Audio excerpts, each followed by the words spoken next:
Hello everyone, welcome back to another game update. In this episode, we'll be looking at card mechanics of the game. Card mechanics are designed to make the gameplay more interesting, where players can build their own decks and hopefully make the gameplay less boring. In the last episode, I discovered that the gameplay as of right now is too repetitive, so hopefully this will add more randomization to the game and add a whole dimension of strategy gameplay.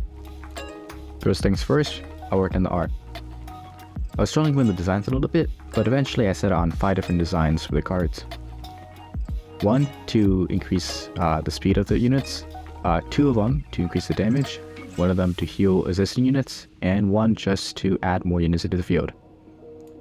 After all of the art is created, I implemented it into the game by essentially it handles all the logic with the cards, like the rarity, cost, description, and name.